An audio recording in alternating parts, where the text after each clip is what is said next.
மண்சரிவு மற்றும் கடும் மழை காரணமாக நாட்டின் பல பகுதிகளிலும் மக்கள் பாதிக்கப்பட்டுள்ளனர்.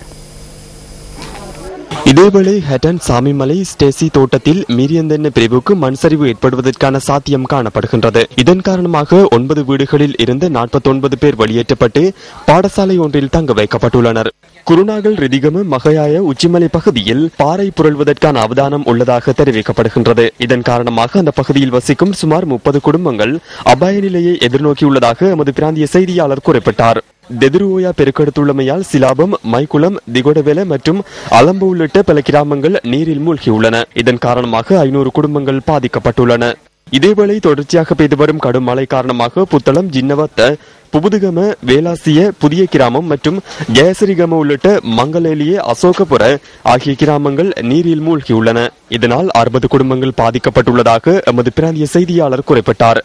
ஹெட்டிபொல, தும்மலசூரிய, கச்சிமான, பீட்டர்வத்த ஆகிய பகுதிகள் கடும் மழை காரணமாக நீரில் மூழ்கியுள்ளன. இதன் காரணமாக 35 வீடுகளில் வசித்த மக்கள் அங்குள்ள தேவாலயத்தில் தங்க வைக்கப்பட்டுள்ளனர்.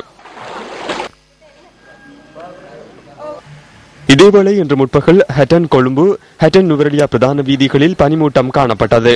தற்போது பனிமூட்டம் குறைவடைந்துள்ளதாக எமது பிராந்திய செய்தியாளர் குறிப்பிட்டார்.